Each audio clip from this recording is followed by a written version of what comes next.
araw lahat kayo ay magdo-donate ng dugo, okay? Yes, Ma'am! Isang paalala mula sa 1116 DXAS, your community radio.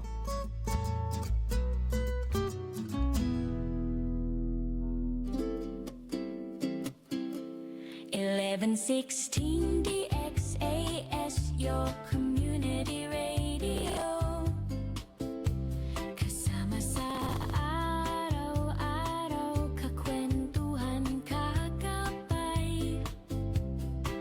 Kaibigan, kabarangay, ito ang radyo mo.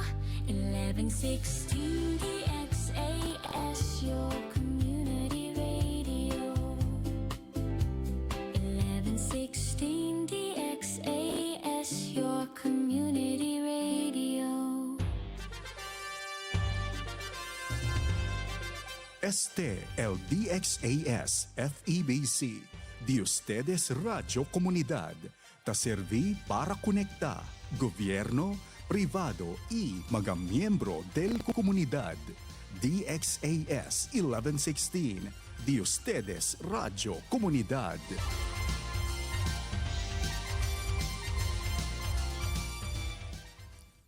Ang oras sa buong Pilipinas, 1:30 ng hapon.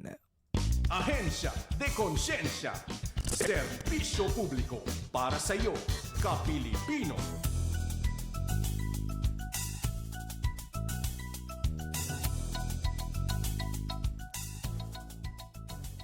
Mapagpalang araw sa lahat po nakikinig at tumututok sa mga programa natin dito sa 1116 DXAS, your community radio.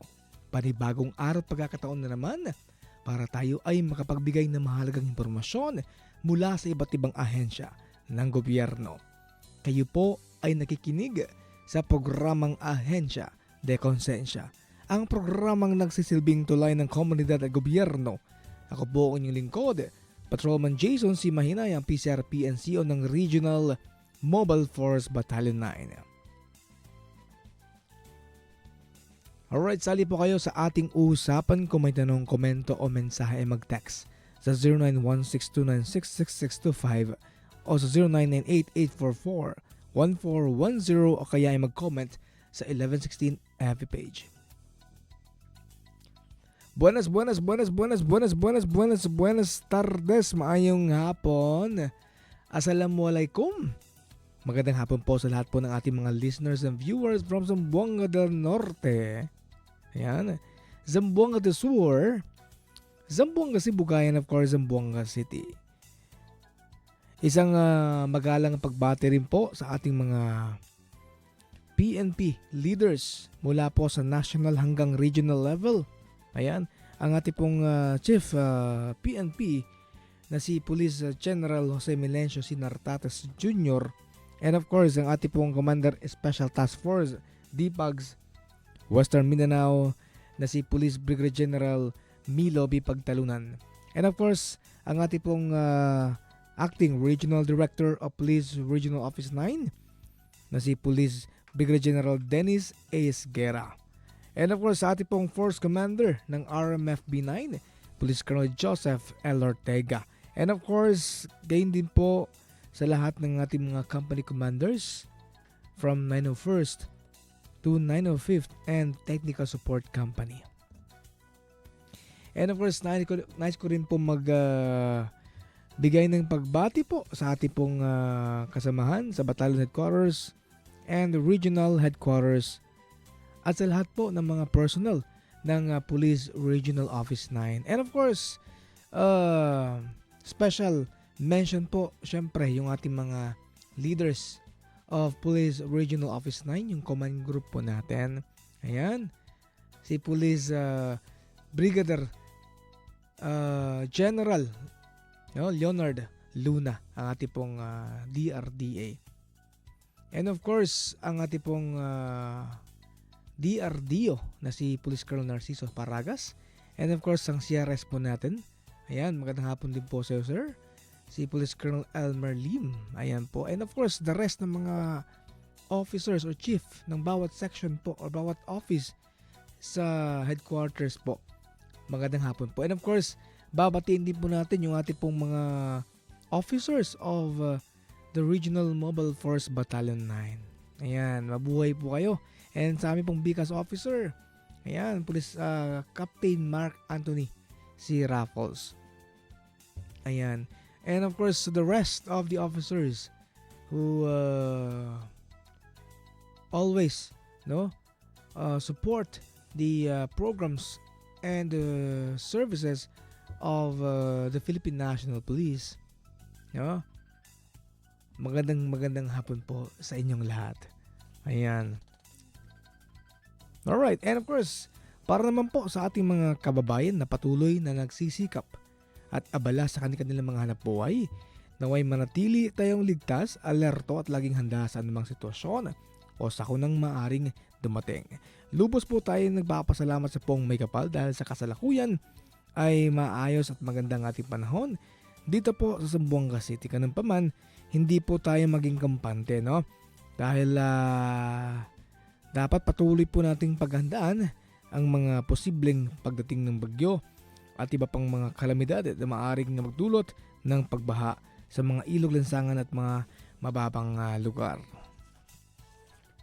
And of course, ugaliin din po natin makinig sa mga abiso at paalala ng mga kinaukulan na maganda ng emergency kit at maging mapagmatiyag para sa kaligtasan ng ating pamilya at komunidad. Tandaan po natin na ang kandaan ang susi upang maiwasan ang kapahamakan at mapangalagaan sa ang ating buhay ng bawat isa. Alright? So, babatiin ko rin po ang aking pamilya at mga kaibigan na laging nakatutok po at sumusuporta sa ating programa. Yan, magandang hapon po sa inyo. And higit sa lahat po, isang mainit na pagbati sa ating mga community partners, mga opisyal ng barangay, iba't ibang stakeholders at sa lahat ng sumusuporta po sa programa ng Philippine National Police. And syempre, babatiin din po natin yung ating mga kasamahan sa bawat office, especially sa BICAS section. Ayan, mga nagagapuhang mga PCR personnel. And of course, from S1 hanggang S10. Ayan, sa mga kasamahan po natin, mga chief clerks natin dyan, mga talagang ginagawa nila yung trabaho to supervise yung kanilang mga subordinates. Ayan, magandang hapon po sa inyo and mabuhay po tayong lahat sa mga ginagawa po natin.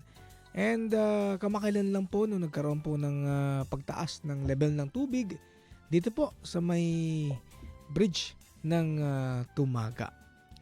So, syempre, gaya ng sabi po natin kanina, mag-ingat po tayo, huwag po tayo maging magpakampante sa ating sarili, lalo na sa ating mga kabahayan and of course, sa mga miyembro ng pamilya. Upang maiwasan po natin ang magkaroon ng trahedya sa pamilya po natin. At nasa huli po ang pagsisisi. Kaya naman po, dito yung ating mga kapulisan at ibang mga partner agencies po na magbigay po ng abiso or impormasyon para nang po maiwasan po natin yung mga ganong klase mga senaryo sa buhay po natin. Ayan, sali po kayo sa ating usapan. Kung may tanong, komento o mensahe ay mag-text sa 0916296625 o sa 0998-844-1410 kaya ay mag-comment sa 1116 DXAS FB page. Alright, para po tayo matulungan sa ating problema, lalo na sa usaping pang-abuso. Ito po, at panoorin po natin ang Project Sakip ng Police Regional Office 9. Para po matulungan tayo, tumawag lamang po tayo sa hotline number ng 0981-650-9003 and 0945-3689656. Mamaya po, ulitin po natin nang sa ganun po, makuha natin at pwede po tayong humingi ng saklolo sa ating mga kapulisan. Alright, eto na, panoorin po natin.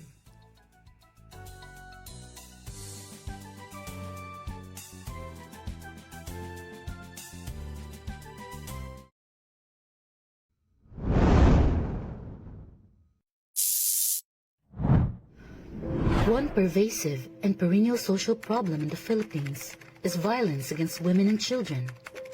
Some victims of gender-based violence are reluctant to seek help from the authorities or concerned agencies, ranging from fear of threats from their perpetrators to not knowing their legal rights, or maybe because of shame and stigma. In support of the anti-VAUSI campaign, Police Regional Office 9 came up with Project Sagip, or Simultaneous Anti-Gender-Based Violence through interoperability between the stakeholders and the police.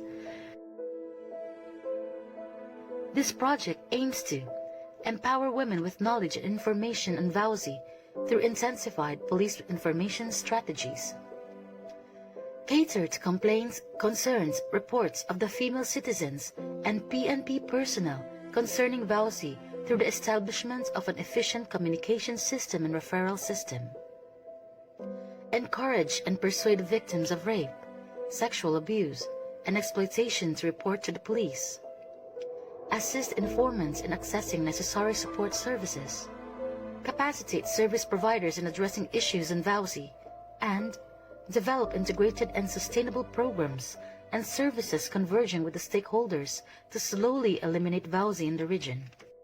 In 2023, Regional Women and Children Protection Desk 9 recorded a total of 1,232 crimes committed against women and children, 427 of which are rape cases, followed by Republic Act 9262, otherwise known as Anti-Violence Against Women and Children, with 389 cases.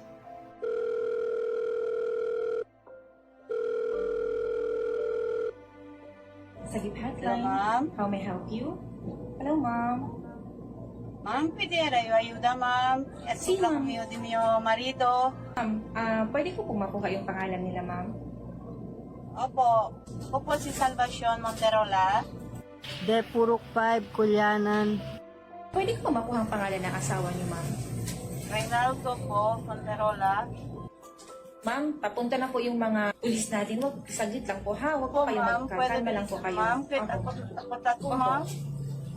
Yes, ma'am. Tutulungan po namin kayo, ma'am. Opo. Good afternoon, ma'am. Patulungan Hasan from Sagip po. Ma'am, ano po tayong caller ngayon po, Sagip po, ma'am. Ang pangalan po ng biktima ay si Salvacion Monterola. Hello, Sir Ma'am. Good afternoon. Police Station Kulyanan. Patrolman Sarion speaking. Ano po may tutulong namin sa inyo, Sir Ma'am? Purok 5, Kulyanan sa mga city, ma'am. Yes, ma'am. Ano po ba ito ng sister ko? Sige po, ma'am. Mapapadala po kami ng alert team dyan, ma'am. Saka yung naman ng security namin, ma'am. Thank you, ma'am. Charlie 1-3, Charlie James. First, good afternoon. Pulit po, may nangingi po ng police assistance sa may Purok 5, Kulyanan.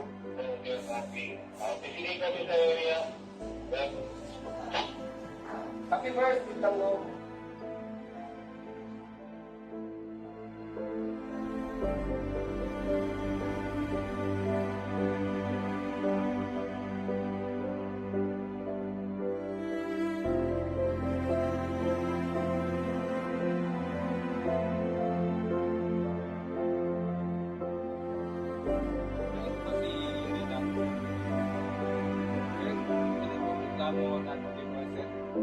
Tiene derecho para estar silencio, más palabras puede se usa a favor o contra contigo. ¿Entiendes lo que hacer?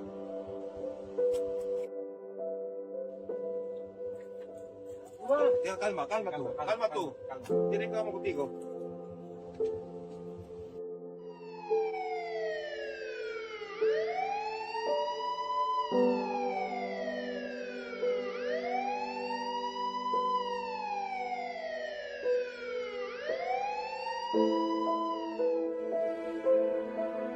Project Sagip provides the framework for a comprehensive VAUSI prevention strategy, making salient information and services readily available for victims and informants, through convergence with partner agencies and stakeholders with relevant expertise on the issue, since synergized efforts can have a strong leverage effect. Preventive measures are part and parcel of this project, which will be complemented by the detailed obligations and responsibilities of all tasked offices, units, aimed at improving the extent or the capacity for the prevention of violence against women and children and the response intervention needed.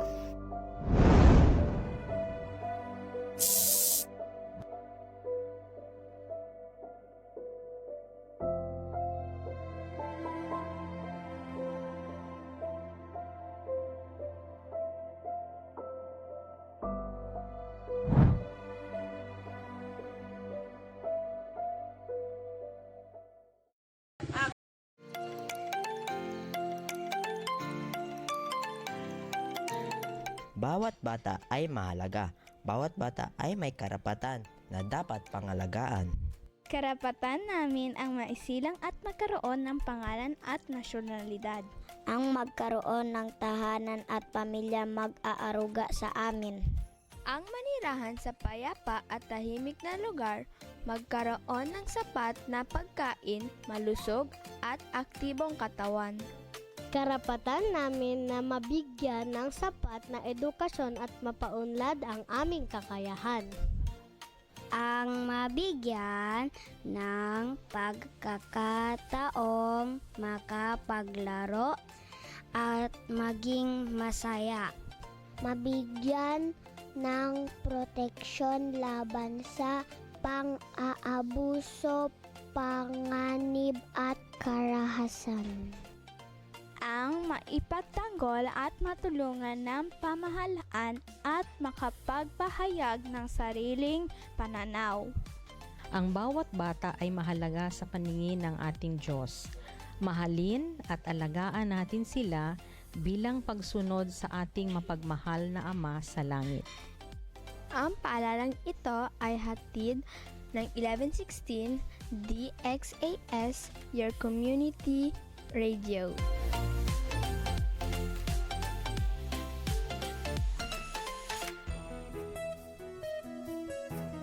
Magandang balita, mga kapwa ko PWD. Narito na ang programa para sa atin. May kasama ka. Ako si Kuya Carlo. Makakasama mo tuwing Sabado, alas 8:30 ng umaga. May kasama ka. Mapapakinggan dito lang sa 1116 DXAS, Your Community Radio.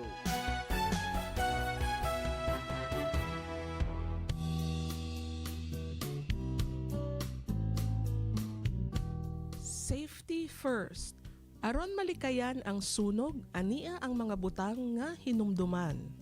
Ayaw ibilin ang gidagkutan nga mga kandila, sigarilyo o siga.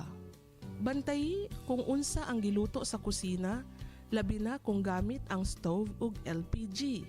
Ipasulsi ang supply sa kuryente sa balay ug i-unplug ang mga electrical appliances, gadgets ug chargers kung dili gamiton ug labi na sa dili pa matulog. Ayaw gamita ang substandard nga mga charger, suga o outlet.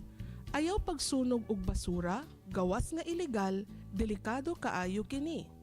Tudloi ang mga bata bahin sa safety sa sunog ug plano sa pagbakwit kung adunay sunog. Apil sa fire drills aron makat-on sa mga fire exit ug mga plano sa pagbakwit.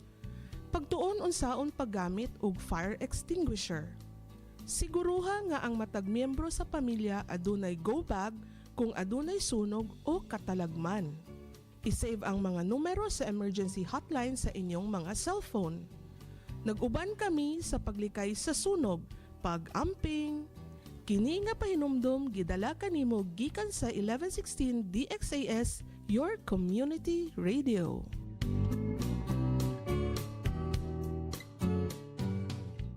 Scalpel. Scalpel. Suction. There's a bleeder there, doctor. Suction. Cautery. Thank you, nurse. You're welcome, sir. Clamp. Suture. Mayo scissors. That's pretty good work, doctor. Well, that should do it for his appendix. Would you like me to close him up? No, let's take a look around. Doctor? Well, he didn't need his appendix. Gotta be other stuff he doesn't need, like this thing. Doctor, that's his kidney. Yeah, he's got another one. And this, why on earth anyone needs a pancreas, I'll never know. Doctor, I think that was important. Nah, he'll never even know it's gone. And this is ugly. That doesn't mean it's not important. Ooh, and look, I doubt he needs this. Whoops. My bad. Nurse, you want to sew that up quickly? Ever feel like you're not important? God made you, and that makes you important. Another message from Lifeline Productions, the comic strip of radio, at lifelinepro.com. Naku, lobat na naman tong cellphone ko. Charge ko na nga muna para makapag-reply na ako kay Crush. Ang dami ko na ng mga assignments. Mauubusan na ng battery tong laptop ko eh. May charge na nga muna. Hala, hindi ba pala ako nakakapag-plancha ng uniform? Makapag-plancha na nga muna ngayon. Bakit nakapatay yung TV? Championship game ngayon. Baka hindi ko mapanood. Mabuksan na nga to ng maantabayanan. Aba, mga anak, ano ba ito? Bakit punong-puno na itong saksakan natin? Naku, bawasan nyo nga yung mga nakasaksak dyan. Baka ma-overload ang ating kuryente. Naku, baka masunugan pa tayo niyan eh. Sa susunod, huwag i-overload ang mga saksakan ha. Mabuting nang nag-iingat para hindi tayo mapahamak. Mahalaga ang pag-iingat para manatiling ligtas ang inyong pamilya at mga ari-arian mula sa sunog o anumang sakuna. Paalala ng himpilang ito ng Far East Broadcasting Company, Philippines.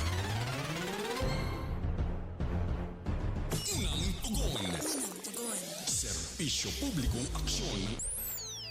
Ang landslide o pagguho ng lupa ay dulot ng malakas o tuloy-tuloy na pag-ulan o paglindol.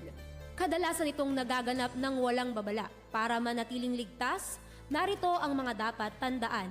Iwasan ang mga lugar na tinukoy na mapanganib o landslide hazard area.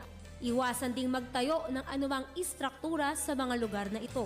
Alamin ang sistema ng paglikas sa komunidad para sa mga sitwasyon ng landslide. Maging alerto sa mga babala ng kalamidad sa inyong komunidad upang agad na makatugon dito.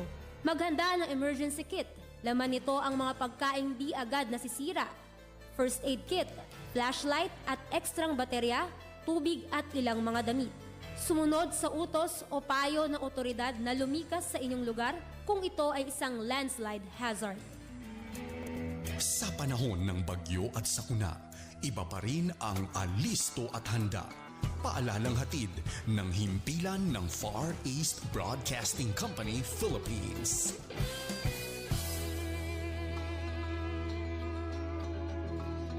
Ahensya de Konsensya. Serbisyo publiko para sa iyo, Kapilipino.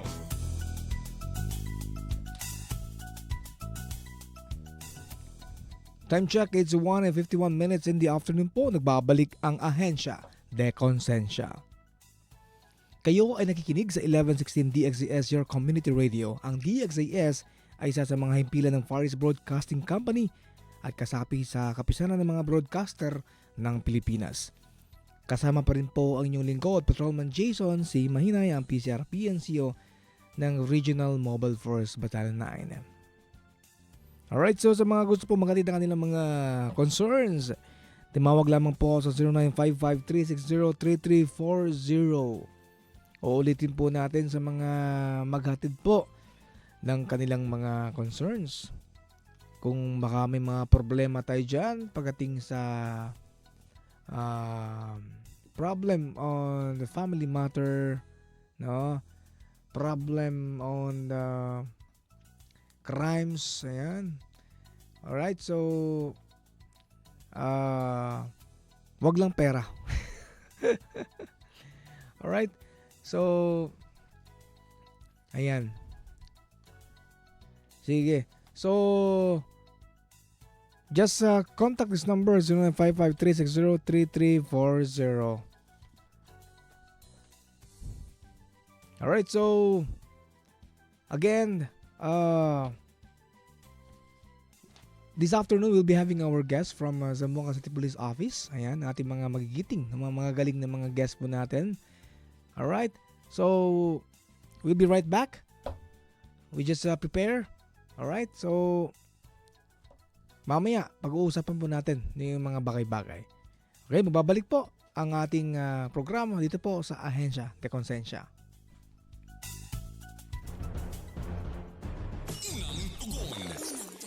Serbisyo publikong aksyon. Ang landslide o pagguho ng lupa ay dulot ng malakas o tuloy-tuloy na pag-ulan o paglindol. Kadalasan itong nagaganap ng walang babala. Para manatiling ligtas, narito ang mga dapat tandaan. Iwasan ang mga lugar na tinukoy na mapanganib o landslide hazard area. Iwasan ding magtayo ng anumang istruktura sa mga lugar na ito. Alamin ang sistema ng paglikas sa komunidad para sa mga sitwasyon ng landslide.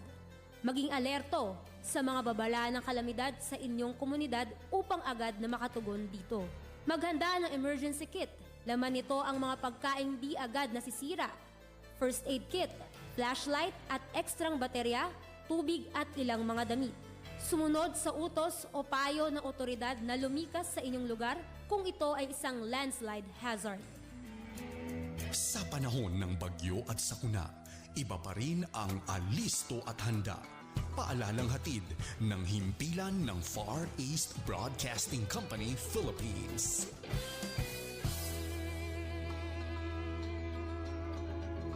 May pito o whistle ka ba sa iyong emergency kit?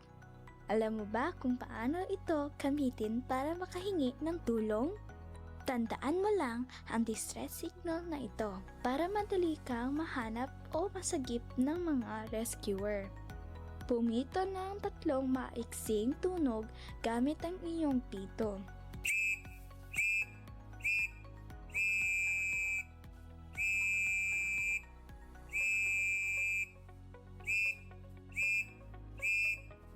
Pagkatapos pumito, ay maghintay kung may sasagot sa iyong distress call.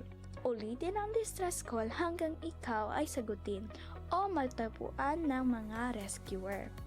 Ang 3 tunog ng pito ay pagsasabi na, I need help. Siguraduhin ituro ito sa iyong mga mahal sa buhay. Simpleng kaalaman para sa ating kaligtasan. Ang paalala nito ay hatid ng 1116 DXAS, your community radio. Alam mo bang higit 500 bata ang namamatay kada taon dahil sa road crash? Kaya para iwas disgrasya, narito ang ilang road safety tips. Stop, look, and listen. Bago tumawid, palaging huminto para tumingin sa kanan at sa kaliwa. Tingnan at pakinggan kung may parating na sasakyan. Huwag maglaro sa mga kalsada. Hindi safe maglaro sa kalsada dahil sa mga sasakyan na dumadaan at baka masagasaan ka. Huwag mag-cellphone habang naglalakad.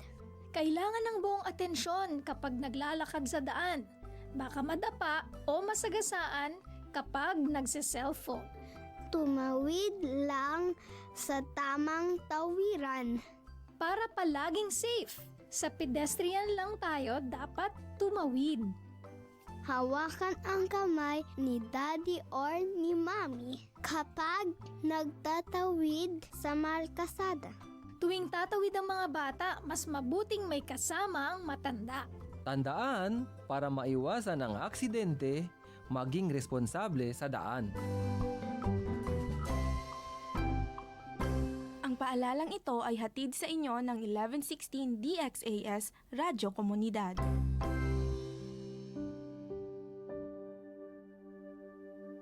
Panginoon, itinataas namin sa panalangin ang aming bayang Pilipinas para sa bawat kawani ng gobyernong nahalal o naatasan para maging lingkod bayan.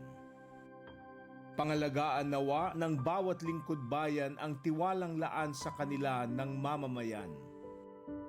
Panginoon, tulungan mo sila na maging mabuting halimbawa, maglingkod ng may malasakit, katapatan, kahusayan at walang kinikilingan, at magbigay ng pag-asa at inspirasyon sa kapwa lingkod bayan at sa bawat mamamayan. Patatagin nawa na hindi makibahagi sa mga katiwalian sa pamahalaan at buong tapang napigilan at isiwalat ang mga maling gawi sa matuwid at angkop na pamamaraan. Dalangin naming sila ay makatugon sa mga hamon ng makabagong panahon upang sa lahat ng araw ay makapaglingkod ng may kahusayan. Naway ipamuhay ng bawat lingkod bayan ang panatang maging makadiyos, makatao, makakalikasan at makabansa tungo sa adhikain ng matatag, maginhawa at panatag na buhay ng bawat Pilipino. Ito po ang aming dalangin sa pangalan ni Jesus. Amen.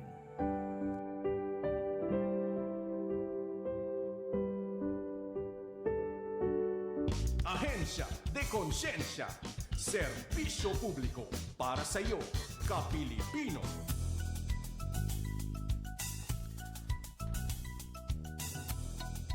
Alright, time check po tayo. It's 1:59 minutes in the afternoon po. Nagbabalik po ang Ahensya de Konsensya. Alright, so this afternoon po ay kasama po natin ang isa sa mga snappy, no, ng Zamboanga City Police Station 11. Walang iba kundi si Chief ng PCR, PCMS, Milet R. Ansaldo. Wow. Hello po ma'am, magandang hapon po sa inyo. Yes, good afternoon Sir Jason. Good afternoon sa ating mga viewers and listeners. So, Traves, I am Police Chief Master Sergeant Pilet Ramirez Ansaldo, El Snappy Servidora, Keta Servicio con Compasivo y Cariño. Ayan, I'm so glad na makapartner ka sa ngayong episode natin. Yes, ano? it's a privilege na rin yun para sa akin. Yes, exactly. Kaya naman I'm so happy, no, dahil pinaunlakan yung ating request, no, for this opportunity na at least kahit papaano is we can share to the public, to the netizens, yung ating pong mga advocacy, no, yung ating mga mithiin para sa ating mga viewers, no, sa ating mga tagapakinig this afternoon. Kumusta ka? So far, so good. Wow. So far, so good. I'm sure na ang dami niyong ginagawa sa ground. Same with us, no? So, siguro you can share just one activity, yung pinakamagandang activity na ginawa nyo. Yeah. Yes. Okay, so Sir Jason, no, as of this present, actually we are conducting this recorrida o yung sinasabi nating Oplan Bandilyo wherein nagkakandak kami ng information, dissemination, or awareness sa public through megaphone. So, minsan siguro pag hindi na talaga kaya ng boses ko, no, so ginagawa natin yung voice record. Mala golden voice kasi. Yes. So, actually, it's a live na nagsasalita tayo sa megaphone, no? Yes, exactly. Giving awareness to the public, no, with regards sa mga city ordinances na existing dito sa atin sa Zamboanga City. Oo. So, yung mga ordinance na yun ba, ma'am? How can you relate this, no? Sa sitwasyon natin ngayon. Yes. Paano natin i-implement ito? Yes. So, actually, we are doing the implementation of the city ordinances, no? Kasi kasama rin to siya, Sir Jay, sa Safer Cities natin, yung program ng DILG. So, isa sa mga city ordinances natin dito, ito yung pinakamalubha kung titignan natin, no? At very risky to sa health natin. Ito yung city ordinance number 469 or the anti-smoking in public, public utility vehicles, public utility jeeps, buses, parks, malls, basta sa mga public places, no, hindi po pwedeng manigarilyo. Yun. So, meron tayong boundary, no, kung hanggang saan. Paano ba yung categorization nito, ma'am? Yes, actually, Sir Jason, dapat kasi, no, sa mga establishments natin, maganda sana kung meron silang kanya-kanyang designated smoking area. Kasi kung titignan natin for the city, so, wala hindi po. naman siya talaga totally bawal. Hindi siya bawal as long na hindi siya pampublikong lugar. Exposed. Yes, hindi siya exposed, hindi siya dinadaan ng maraming tao. Yung mga ganyan, kumbaga tagong lugar siya. Okay, so klaro yan ha. So hindi natin pinagbabawal talaga yung mga kababayan natin na magsisigarilyo. But instead, they still used to, pero nakatago. Yes. And ina-advise nga namin, no, much better sa bahay. Okay. Pero mas pinapaigting natin yung kampanya natin na wag nang manigarilyo kasi at house we have our children. May mga senior citizen. Baka kasi yung sabi nga nila, ang mas nakakalanghap diyan ng mga yung sa usok, yung mga second smoker. Yes, exactly. So, yun yung inaano rin sa kanila, no. And then ang mahal-mahal na ng sigarilyo. Ay, nako. Di ba? Sabi ko hindi naman ako naninigarilyo pero damdam ko yung mahal. Yes. So sabi namin, so instead na yung buying cigarettes, why not yung mga pambili ng sigarilyo, iniipon nila or pandagdag sa baon or sa nila, no, pang-ulam, pang-bigas para sa bahay. What about yung vape, ma'am? Vape, tobacco, and all kinds of cigarettes Bawal po siya sa Bawal 469. talaga. Yes. Okay. And of course, no, kung bawal, ibig sabihin meron din siyang kaakibat na penalty. Exactly. Okay, so for first offense, pag nahuli namin kayo for first offense, we will issue ticket. So dito sa ticket, pwede po kayong magbayad ng multa na sa 1,000 pesos, or kung wala po tayong kakayahan na magbayad ng 1,000 pesos, we can do the community service for 2 hours. So first offense pa lang yun. Ngayon, second offense, nahuli na naman kayo ng tropa. Naninigarilyo pa rin. Titiketan na naman kayo. And the fine will be 3,000 pesos, or kung wala na naman kakayahan, kasi hindi natin kaya magbayad ng 1,000. Yes. Wow, much more than 3,000. So doon tayo sa community service for 3 hours. Okay. So for third and subsequent offenses, so pwede po kayong multahan ng 5,000 pesos and 5 hours na community service. Ay, nako. Dagdag trabaho. Yes. Anyway, ilan naman nahuli natin? So far, malapit nang maubos ang isang yung isang ano namin ng ticket. Yes, malapit na siyang maubos. But hindi naman totally talaga lahat ng ano na hinuhuli kaagad namin, no. There are some na yung for humanitarian consideration, no, pinagbibigyan natin, especially yung mga hindi taga Zamboanga City. Yes, Sir Jason, no, ang dami nating mga nasita, ang dami nating mga na-warningan na hindi sila from Zamboanga City, and they are telling us na, ma'am, hindi kami taga rito, hindi namin alam na bawal pala ang manigarilyo dito sa bayan. Okay, so pinagsasabihan, tinuturuan, and at the same time, sinasabi namin na, i-inform nyo na rin yung mga relatives ninyo doon sa lugar ninyo na kapag pupunta ng Zamboanga City, bawal ang manigarilyo. Natuto rin naman. Yes. So at least, di ba, so hindi naman ito sobrang sabihin natin na zero. Yes. No? Zero tolerating, no, na the implementation is strictly, no, prohibited talaga.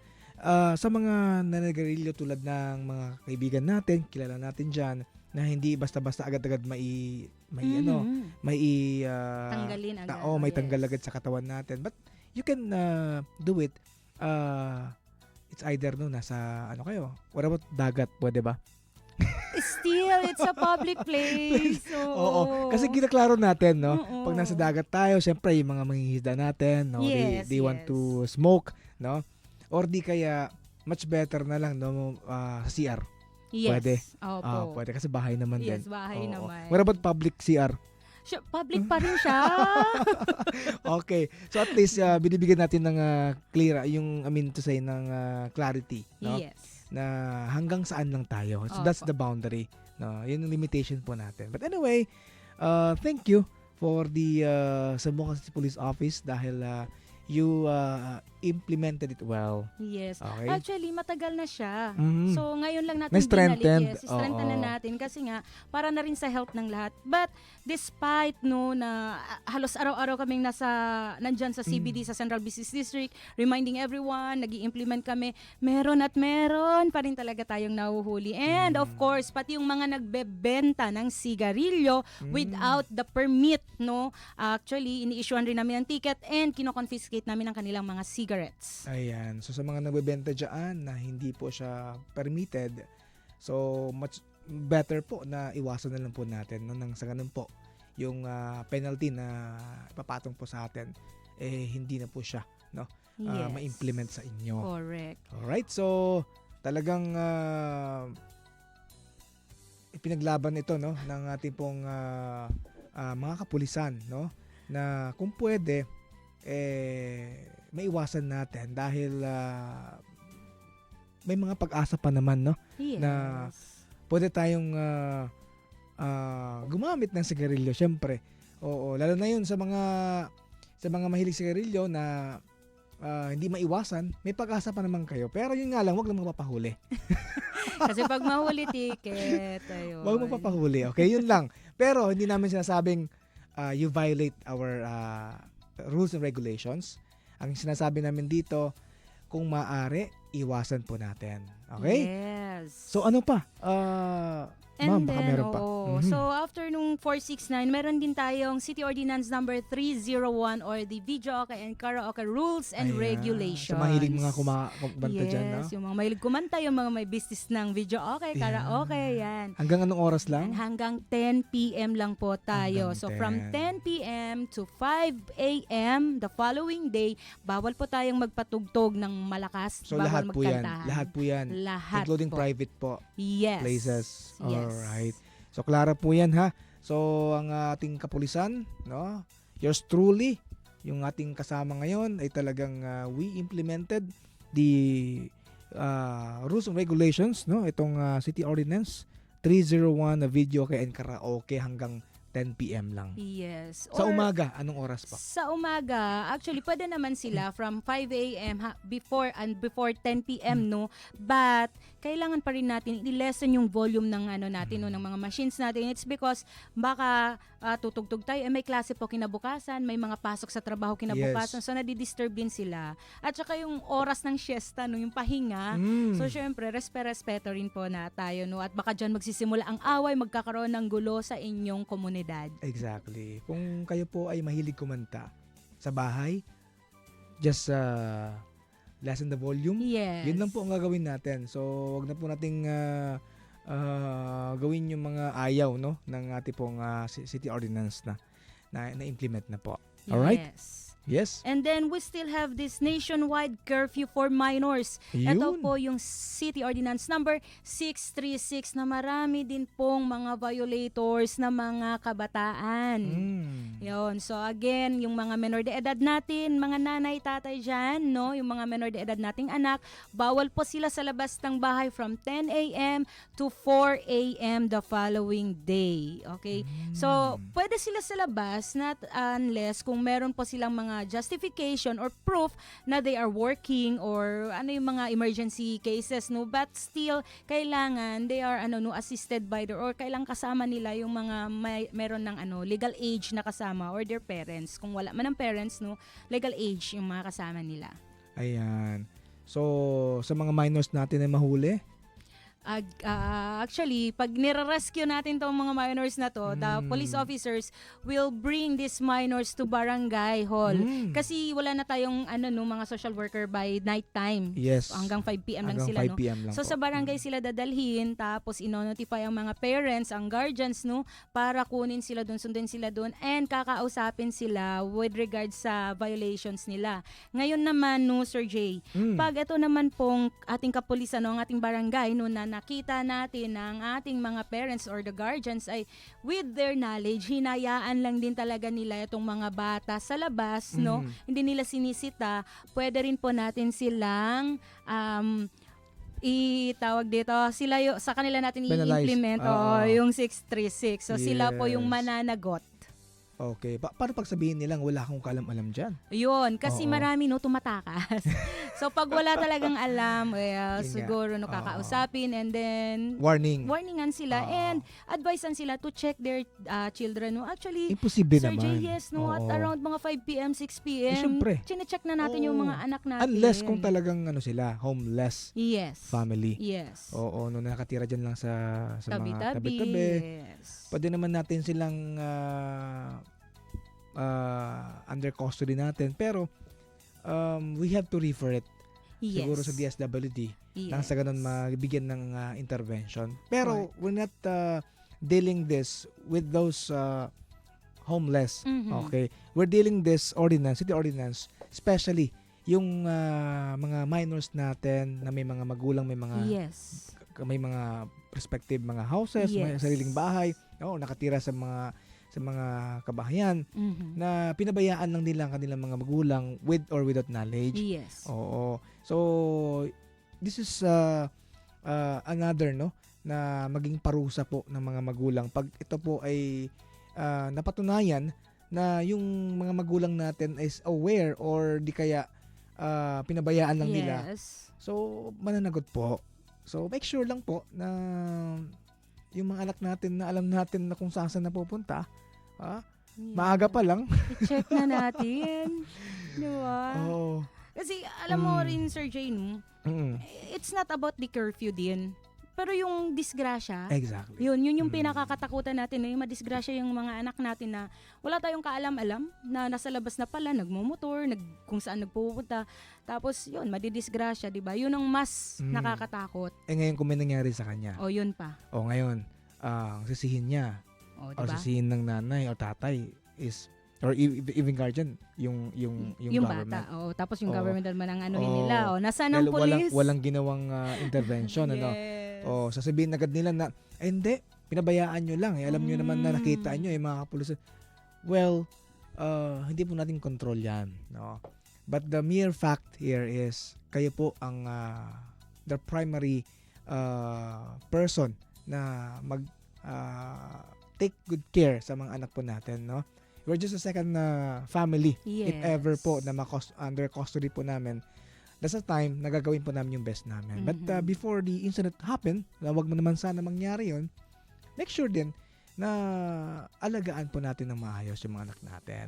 Okay? Correct. So, yes. And of course, meron pa during kasi sa ating live, nag-viral kasi yung mga live natin nung nakaraan, Wow. while implementing itong mga ordinances, city ordinances natin, So may pumapasok kasi sa mga shoutouts natin. How about yung mga nagmamama, yung mga umiis sa mga maling lugar, o yung mga nagtatapon ng mga basura nila. So meron pa rin po tayong city ordinance dyan. Yun po yung city ordinance number 176. Okay, or the solid waste disposal po. Yan. So, implement din natin to, but actually para lang pa sa kaalaman ng ating mga vivientes, itong sinasabi nating mga mama, which is alam naman dati dito sa may bandang Sunken Garden, marumi talaga dyan, but kung gusto nyo po, pasyalan nyo po ngayon, it's very clean.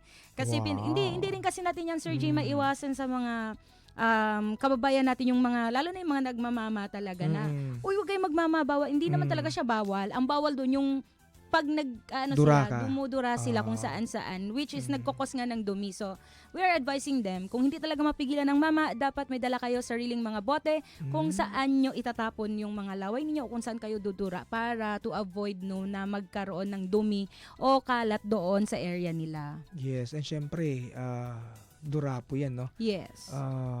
Maaring it's contamination po. Yes. Okay?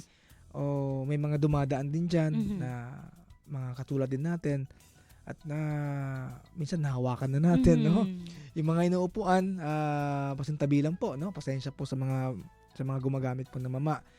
Yung iba kasi pagdura, usually natatamaan yung upuan. Totoo. At saka yung mga dumadaan, yung mga kababayan natin dyan, usually dyan po ang marami. Akala ko nga pintura. Akala mo design. Oo, well, dahil we're from Zamboanga City, alam na po natin yan kung anong klaseng pintura yan, no? Oo. Anyway, so sa mga nagmamama dyan, okay, we're not telling na bawal kayo magmama, no? Yes. We're just trying to imply here na please, nasa proper naman po. Yes. Oo, kami nga nagdudura, no? Yung mga hindi nagmamama, nagdudura. Excuse pa. Oo. So, tama yun. Magdala ng sariling bote or cellophane. Yes. Na kung saan maaari itong i-dispose properly. Oo. Yan, check. So, marami sa atin dito. Marami. Oo. Yung mga kababayan natin na mahilig diyan. Kasi alam mo ma'am, yung benefits pala diyan maganda pala sa kalusugan. Yes, yun ang sinasabi nila. Although nahihilo ka, pero at least nagkakaroon ka ng energy. Yes. Power. Tsaka nakakaano raw ng ngipin, yung tumitigas. Nakapag-strong. Yes, strong yung ngipin nila. So, which is maganda rin po siya. Pero may mga side effects. Hindi naman side effect. Mga negative effect din po siya when it comes to discipline. Yes. Oo. So, kaya again, ayusin na po natin, no, sa pagdura. Yun lang po ang gusto naming masabi po sa ating mga kababayan. Ayan. So, Baka meron pa, ma'am. Yes, Oo. and of course, ito no yung pinaka-rampant talaga. Of course, sabi nga namin, Zamboanga City Police Station 11 is a unique station. Bakit? Kasi po, nandito po yung Central Business District. Exactly. Ibig sabihin, nandito Oo. yung mga opportunity ng mga lawless elements, gaya ng snatching, yun yung mga pangnanakaw, Ang dami, no? shoplifting. So, nandito po Complex, lahat. Yes, oo. kompleto rekado po talaga ang PS11. So, we are asking the Public. the public na maging responsable tayo sa mga gamit natin. No, hindi rin po nagkukulang si PS11 sa pagpapaalala, sa pagre-remind po sa atin na kapag tayo ay nasa bayan, see to it na yung mga gamit natin, gadgets, wallets, pera, is kung nasa loob ng bag, kailangan yung bag ninyo is nasa harapan po ng katawan natin. Hindi po yung nandyan na yung gadgets, nandyan yung pera, tapos nilalagay natin sa side or nasa likod ng katawan natin, which is hindi natin mararamdaman na nandyan na pala tong mga naghahanap lang ng opportunity na makagawa ng mga masasamang plano nila, no? So, nagiging biktima na tayo ng mga snatching. So, sinasabi rin natin, no, nandyan ang ating mga kapulisan, pero yung mga lawless elements, binabantayan din po nila kaming mga kapulisan. 'Di ba? Ang ano lang kasi doon, kami, Saklap. naka-uniform kami, Sila identified hindi. kami. Sila unidentified kasi humahalo sila sa community, no? Oo nga. So, hindi na natin malalaman kung siya pala yun yung magnanakaw, siya pala yung snatcher. So, yun ang hinihingi namin, no? Maging responsable tayo sa ating sarili at maging responsable tayo sa ating mga gamit. Tapos yung mga biktima, sasihin pa nila yung magnanakaw. Yes. Ngayon, kung hindi nagawa ng paraan ng kapulisan, sasihin pang mga kapulisan. Yes, yun yung masakit. Oo. And one more thing, no, Sir Jay. Ito pong mga nagiging victims natin ng mga crimes, petty crimes. Kung maaari, before, if you want to post, no, sa mga social media nila, no, pero mas kailangan po, unahin natin ang mag-report sa mga police stations. Exactly. Yun, hindi po, kasi nahihirapan din po kami minsan na nagsa-cyber patrolling kami, tapos after a day na nangyari ang incident, no, saka namin mababasa yung post nila. So, medyo mahirapan na tayong maghabol doon at maghanap. Pero kung fresh pa. during that time na nangyari, nag-report kaagad kayo, malaki ang chances na mabawi natin kung ano yung nakuha sa inyo. So, wag po muna tayong magpo-pause. Instead, go to the nearest police station at mag-report. Yes, exactly. And of course, aming pong hiling din sa ating mga kababayan, lalo na sa mga nakapag-witness or nakakita ng pangyayari, wag po tayong matakot tumayang lumapit po sa ating pinaka-nearest police stations at sumangguni po tayo. And of course, i-report po natin kung alam natin na may mga involved na mga personnel, no, sa incident na yan. Nang sa ganun po, ma-implement natin at ma-maintain natin yung peace and order situation ng ating lungsod dito po sa Zamboanga City. Yes. Okay? And also sa other places, no? Ganun din po. Pero amin lang pong hiling, makipag-cooperate po kayo sa amin. Yes. Kasi hindi po namin magagawa ito and we are not superhuman para bitbitin namin or kargahin namin, no? Or di kaya solusyonan namin yung mga problema sa buong Pilipinas, no? Hindi namin kaya. Remember and take note, ang ratio po natin, if not mistaken, 1:800. Parang nasa 1,000 na nga. 1,000 na ngayon. Yes. Ayan, tinan mo, see? 1:1,000. Imagine mo, sa isang lugar, 1,000 people, isang pulis lang yan. Oh. So, kung imagine mo yan, kung lahat yan may mga palo, lahat yan may mga bolo, no, ano mangyayari sa pulis? Yes. And to think, Sir Jason, tayo nga sa family natin, nahihirapan na nga tayong tignan, no, ma-monitor yung angkan natin, no. What mo yung 1,000 community? Yun. Nahihirapan tayo. Kaya nga, sinasabi natin, the police and the community are partners in preventing and solving crimes. Exactly. Yan. Para ma-maintain nga natin, sabi ni Sir Jay, ma-maintain natin ang peace and order sa Zamboanga City. And gusto nyo magkaroon ng wonderful family or di kaya happy family, simulan natin na magkaroon ng peaceful community. Yes, correct. Kasi pag marami mong marites sa isang community, no? Marites dito, marites doon. Away dito, away doon. Magkakaroon ba tayo ng peaceful niyan? Hindi naman tayo makakaroon ng peaceful niyan. Kaya simulan natin sa bahay. Oo, kasi tayo yung pinaka-basic, no? Basic, no? In a society. The family.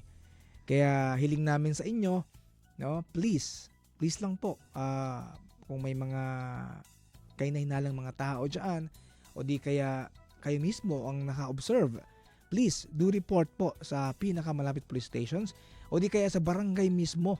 Dahil ang barangay ang siyang magre-repair po sa inyo, papunta po sa amin. Yes. Oo, kaya naman, ang problema lang po, sa mga kabayan natin, hindi ko naman ginajudge, pero medyo nahiya or natakot. Yun. Truthfully. Oo, kaya hiling lang namin sa inyo, huwag kayong matakot sa mga pumuka namin.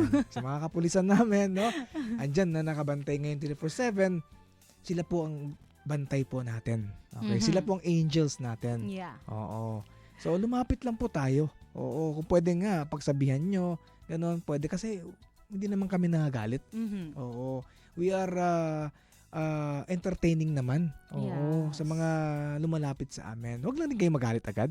Oo, pag lumapit kayo sa mga tropa natin dyan, ano naman, yung with favor naman. Yes. Huwag naman yung parang galit tayo kasi nakakabwisit kasi yan, di ba? Well, Sorry ha, nakakawala ng respeto minsan ba? Pero tao lang tayo. Correct. Oo. Actually, even nga sa mga checkpoints, mga nahuli mga violators, pag makiusap lang sila, for humanitarian consideration, pinagbibigyan ng tropa. Yes, totoo yan.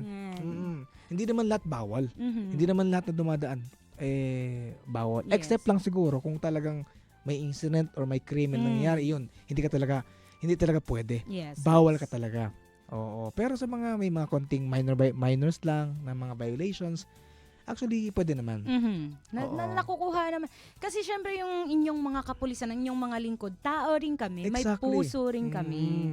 Yan. Kaya, yun lang po ang aming pong request. Ayan. So, with that, ma'am, talagang we're very much happy na nabigyan natin ng linaw yung ating mga kababayan, yung ating mga listeners and viewers right now, na kung ano ba talaga ang gagawin nila pag may mga nagawa silang mga mga city ordinances na 461 anti-smoking. Halimbawa, kung nagsisigarilyo ba sila, hanggang saan lang ba sila. So at least alam na nila ngayon. So we will spread this information.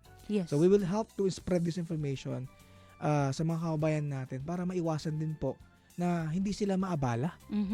May ginagawa na sila, busy na sila dahil lang sa simpleng pagsisigarilyo.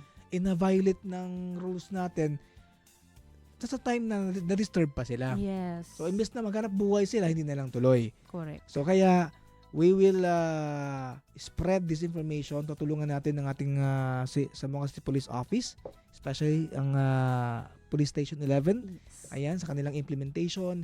And we will expand this all throughout the Philippines. Yes. Oo, para at least kahit papaano matulungan natin yung mga kababayan natin na malayo sa sakit. Correct. Oo. Sa mga nagbebenta ng sigarilyo, okay? Okay, so iwas-iwas na po tayo. Yes. Lalo na mga hindi permitted or walang mga permit na kanilang binibenta. Please, cooperate and make a process on that. Okay, para wala tayong problema. Opo. At saka kapag kayo po ay nalapitan ng team namin, i-confiscate namin ang mga sigarilyo ninyo na illegal ninyong binebenta, huwag po kayong magagalit sa amin. We are just doing our work, no? Yun po yung pinag-uutos sa itaas. So, pag nagagalit kasi kami pa yung nakikiusap Ma'am sir, pasensya na kayo, but we need to kailangan namin kunin to, kailangan i-confiscate. We will not issue ticket kasi alam namin, may puhunan rin kayo dito. Exactly. But the problem is, sila ang nagagalit sa amin. Pinapagalitan nila kami. Wag naman ganun. At saka wag po tayong magbibitaw ng mga salita na hindi po natin kayang panindigan kasi meron na po kaming nadala sa police stations dahil po sa pambabastos po sa amin. Hindi po panakot yan. Pangit na pagsagot sa amin. Yes, hindi po panakot yan. Kundi totoong incident po yan na maaari po kayong madala, no, or maaari po kayong bitbit papuntang police station pag kayo po ay talagang lumalaban. Oo. At saka mapag-usapan naman yan. Yes. Oo, wala namang problema dyan. As long as wala tayong naabala, wala tayong nagkaroon ng problema o trahedya, okay, so we can settle it as much as possible. Correct. Oo. Alright, so baka it's time to dahil we have a few minutes, no? Yes. Time check, it's 2:27 minutes in the afternoon. Baka meron ka ng pasalamatan bago tayo magtapos. So, before ako magbigay ng aking message, grabe, mensahe talaga. Message talaga. Opo, so kung nakita nila, ako naka-athletic uniform, it's because nag-ano po tayo, conduct ng medical evaluation kanina. Yes, sa mga personnel ng Zamboanga City Police Office. Yung mga yung body mass index nila is nasa obese 1. So, meron kasing programa ngayon, ito yung tinatawag nila na Weight Loss Challenge 2026. But sad to say, hindi na po ako na-qualify. Na-DQ ako kasi hindi na po ako obese. Nasa overweight na lang ako. Okay. So, sabi nga sa akin ni Doc, DQ ka na ha, hindi ka na makakasali sa contest. Okay, so, yun po kaya po, nagmadali na kami, hindi na ako nang bihis. Sabi ko kasi, late na talaga kami nung pinilit namin humabol dito. And in relation to our, 31st PCR month celebration, I'd like to extend my congratulations sa aking katabi, for being the outstanding Junior PCAD PNCO 2026 for entire Police Regional Office 9. Congratulations! Okay, thank you so much. And of course, to the Zamboanga City Police 11, thank you so much and congratulations then. Because you were the chosen station. No? Yes, among the Pro 9 na talagang nag-apply. Yes. No? At you're the best. Okay, so imagine that nagsama. Yeah. Ayun. So thank you and talagang I'm so happy na umabol at na-implement natin, na-broadcast natin yung inyo pong implementations na talagang maganda ang resulta nito. And this is one thing that we make change. Okay, correct. To the public. Yes. Oo. And of course, kunal di aton mga vivientes kyang keredal informasyon di ila abiso o tiyan nisita mga police assistance no mas man hesitate, tiyan miedo tiyan huya, call or text na 0917-701-6340. Again, 0917-701-6340 or pwede po kayong mag-text sa ating PNP Unified Hotline Emergency number 911. So again, thank you sa ating partner sa ating kasama si Sir Jason for inviting us here sa 1116 DXAS Ahensya de Konsensya program. And again sa ating mga kababayan, huwag po kayong mahihiyang lumapit at magtanong sa ating kapulisan. Hindi man kami ang tamang gamot, pero kami ang tamang tao na makakapagbigay ng police assistance, makakatulong at makakasagot pag-usaping kaso at reklamo. Alright, so that was Police Chief Master Sergeant Milet R. Ansaldo, the Chief PCR ng Zamboanga City Police Station 11. Well, thank you so much sa mga kasama ni Ma'am. Maraming salamat. With that, tayo na po ay magpapasalamat na po dahil kapos tayo sa oras. Yes. Naubusan na tayo ng oras. Maraming salamat po sa ating radio technician Romel Paulino Rolando, sponsor at Maria Lourdes Estrada, and of course ang station manager Reverend Emmanuel El Aquino. Abangan ng susunod na programang Doctors Online. Magkarinigan tayong muli dito sa Ahensya de Konsensya tuwing 1:30 mula Lunes hanggang Biyernes. Ako po ang inyong lingkod, Patrolman Jason Simahina, at ang partner ko, Police Chief Master Sergeant Milet Ramirez Ansaldo. Ito ang Ahensya de Konsensya ay kasama niyo sa pagtataguyod ng tapat at mahusay na serbisyong publiko.